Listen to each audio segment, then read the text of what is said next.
आपण पाहत आहात ॲक्शन महाराष्ट्र न्यूज।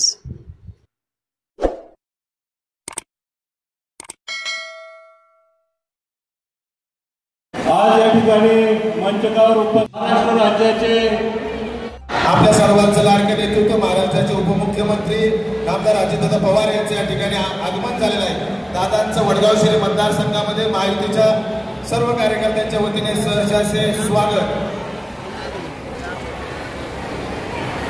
पाटील, कांबळे, बाळासाहेब ज्ञानराव, प्रकाश बालेराव, अर्जुन जगताप, प्रदीप देशमुख,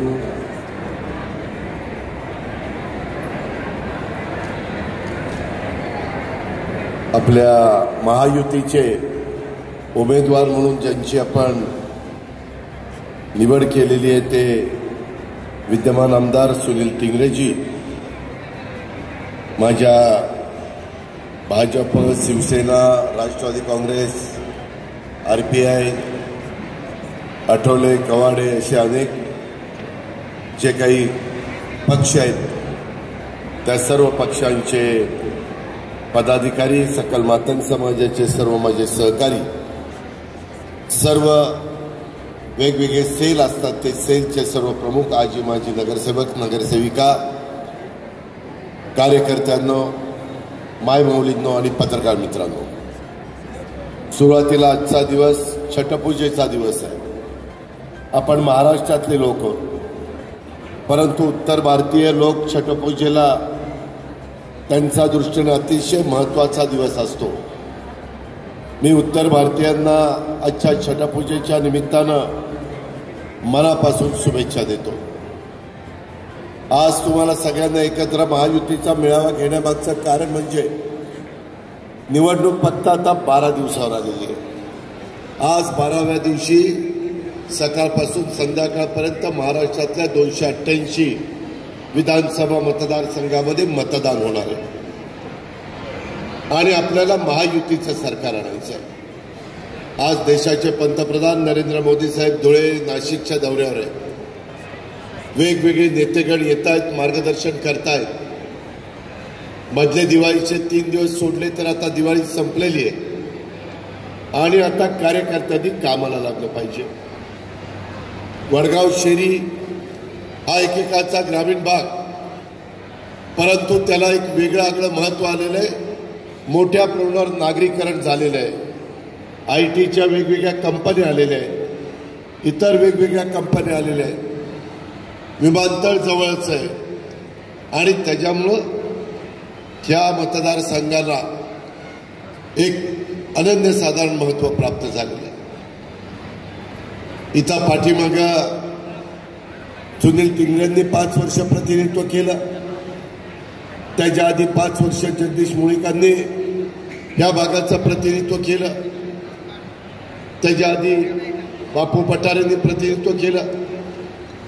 अनेक जणांनी हा मतदारसंघाचं प्रतिनिधित्व आमदार म्हणून केलं, जिल्हा परिषद सदस्य, महानगरपालिका सदस्य, अशा वेगवेगळ्या पदांवर तालुका पंचायत सदस्य केलेलं आहे। मी देखील तुमच्या भागाचा 91 साली खासदार होतो। त्यावेळेस हा सगळा भाग माझ्या बारामती लोकसभा मतदारसंघाला जोडलेला होता आणि वडगाव शहरी नव्हतं, ते हवेली विधानसभा मतदारसंघ होता, मोठा मतदारसंघ होता। आता उद्याच्या 2029ला पण मतदारसंघाची फेररचना होईल। मोठे मतदारसंघ कमी होतील। आपल्या पुण्यात कदाचित 810 मतदारसंघ झाले तर तुम्ही आश्चर्य वाटून देऊ नका। शहरात पिंपरी चिंचवडला पण 3 ते 5 झाले तर आश्चर्य वाटून देऊ नका। हा पुढचा काळ, ही निवडणूक महत्वाची आहे। आपण सगळ्यांनी एकोपा ठेवला पाहिजे, आपण आपल्यामध्ये समन्वय ठेवला पाहिजे। आज पुणे शहरामध्ये 8 उमेदवार आपण उभे केलेले आणि प्रत्येक उमेदवाराला निवडून आणण्याच्या करता महायुतीच्या घटक पक्षांनी, सर्व कार्यकर्त्यांनी मनामध्ये कुठलाही किंतु न ठेवता, गैरसमज न करून घेता अतिशय चांगल्या पद्धतीनं काम केलं पाहिजे। आज आपल्याला पुन्हा निर्विवादपणे शाहू फुले आंबेडकरांच्या महाराष्ट्राची सत्ता ही महायुतीची आणायची आहे, हा संकल्प घेऊन आपण सगळ्यांनी कामाला लागायचं आहे.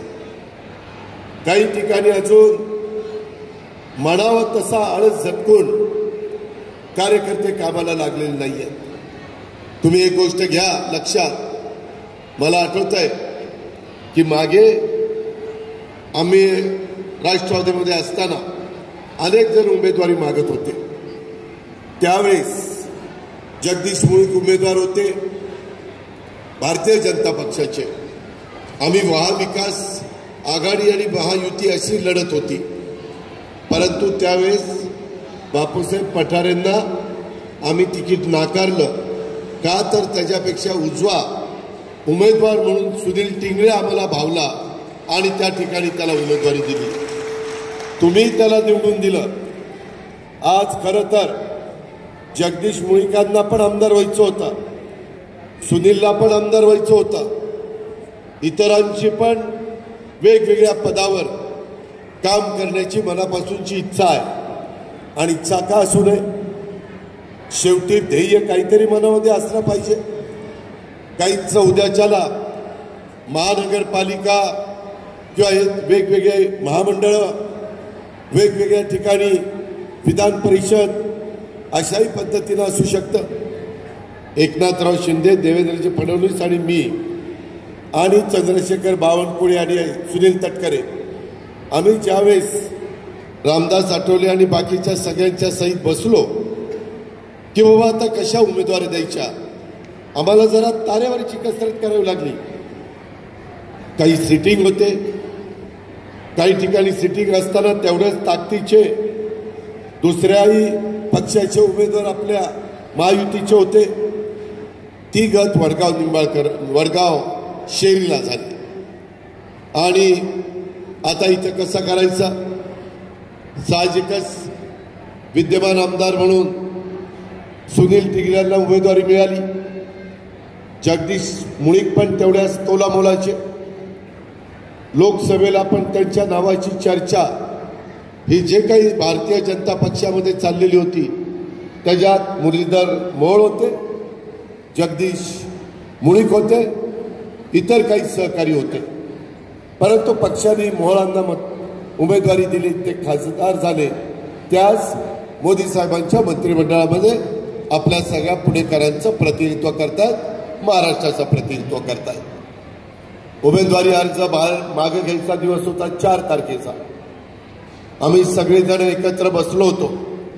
प्रत्येक जण फोन 1 मिनिटाला करत होतं.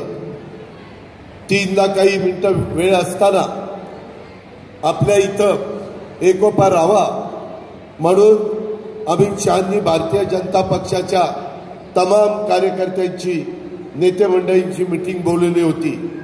आणि त्या मीटिंगमध्ये त्यांनी सांगितलं, आपण मोठा भाऊ, आत्ता 2.5 वर्ष उपमुख्यमंत्री असणारे, आज महाराष्ट्राची जबाबदारी सांभाळणारे, त्यांनी सांगितलं आणि आम्ही तिथं बसलेलो होतो.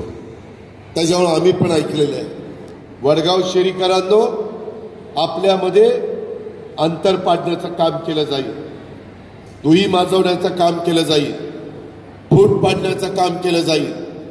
आपण नीट वागलो तर आपल्याला 2 आमदार मिळणार आहेत, एक सुनील आणि एक जगदीश. तुम्ही काळजी करू नका. जसं हडपसरला 2 ताकदीचे होते, चेतन आणि योगेश. योगेशला घेण्यात आलं, चेतन आता उभा आहे. अजूनही काही जागा विधान परिषदेच्या बाकी आहे, त्या मुद्दाम मागे ठेवलेल्या आहेत. पण तुम्ही सगळ्यांनी एका जीवानी काम केलं पाहिजे. उद्याच्याला तुम्हाला सगळ्यांना, आम्हाला देवेंद्रजींना सांगता आलं पाहिजे, आम्ही आमची जबाबदारी पार पाडली, आम्ही महायुतीचा आमदार दिला, आता आम्हाला महायुतीचा दुसरा आमदार द्या आणि तो भाजपचा आमदार जगदीश मुळीक द्या. हे होतंय, हे आपल्याला करायचंय. पण आपण गाफील राहू नका, आपण कुठेही नावमेद होऊ नका. ह्या पद्धतीनं इथं काही जणांची आजही दडपशाही आहे, आजही त्या ठिकाणी दबाव आणण्याचा प्रयत्न केला जातो. काही आपले महायुतीचे कार्यकर्ते प्रचार करत असताना फोन केला जातो, तुझ्याकडे बघून घे. अरे काय आम्ही हातात बांगड्या भरल्यात का बघून घे? मी या जिल्ह्याचा अनेक वर्ष पालकमंत्री आहे. मी जोपर्यंत सरळ आहे तोपर्यंत सरळ आहे. पण समोरच्यांनी वाकडेपणा केला तर आरेला कार्य म्हणण्याची देखील आमची ताकद आहे. आणि हे जे काही दमदाटी देत आहेत त्यांना आमदारकीचा दरवाजा मी दाखवलेला आहे. स्टँडिंग कमिटीचा चेअरमन मी केलेला आहे. त्याच्यावर यांची सगळ्यांची अंडी पिल्लं माझ्याकडे, तुम्ही काही काळजी करू नका. ज्या गावच्या बोरी त्याच गावच्या बाबडी असतात.